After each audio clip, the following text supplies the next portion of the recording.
This video clip will help you make up your mind whether to choose administrative law as one of your final year honours subjects. So, administrative law. What's it all about then? Here are some examples. Complaints had been made about several care workers and they were being considered for listing by the Department for Health as persons who were not suitable for working with vulnerable adults. They were put on the list without a hearing. They lost their jobs. They asked for judicial review, successfully, because the Supreme Court decided that they had been denied their right to a fair trial under Article 6 of the European Convention on Human Rights. Another example, the State Hospital at Carstairs, Lanarkshire, is a place where people are detained on mental health grounds, usually indefinitely. The hospital had a ban on smoking in the hospital buildings and grounds.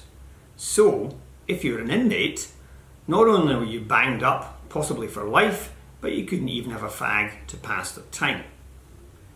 One of the inmates challenged this ban as being discriminatory and contrary to his human rights. The Supreme Court disagreed with that argument, but they did agree that the associated policy of searching all visitors to the hospital for tobacco and confiscating any that was found was unlawful. A third example. In 2005, the Department for Health decided that it did not need to recruit so many doctors from overseas as before. This was because there were more graduates from UK medical schools who were UK nationals. So, they sent guidance to all National Health Service employers, which said that if they were recruiting junior doctors, they should only recruit doctors from outside, doctors who were not either UK nationals or EEA nationals, if there were no suitable applicants who were UK nationals or EEA nationals. An organisation representing doctors who were of South Asian origin challenged this policy. They were successful. The House of Lords said that the government, the United Kingdom government, had in effect gone back on undertakings previously given by the Home Office in the context of immigration control. This was an unlawful breach of a legitimate expectation. What do these three examples have in common? They're all examples of situations in which people have challenged government action on grounds that it was unlawful. That is a core part of the course. We consider how the courts go about this task. But we don't just look at the legal doctrine. We look at the wider picture and ask questions like, how has this function of the court changed over time? How might it change in future?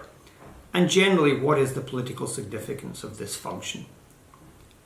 We ask questions about the rights of individuals, about the collective interest, and about effective government. And in asking these questions, we take account of the dynamic constitutional situation, that is Brexit, devolution, and the possibility of independence. But, and this is an important but, the course is not just about the courts. We have other ways of protecting the rights and interests of individuals, including tribunals and ombudsmen. So we look at these alternatives to the courts and examine their differences from courts and their similarities to courts. We ask whether they're carrying out the same task as the courts or whether they're doing something different, whether they represent a better way or a worse way, or merely a different way of protecting individual rights and interests. Putting these two perspectives together, we hope that by the end of the course, you will have a better understanding of the role that law plays in government. Thank you for listening.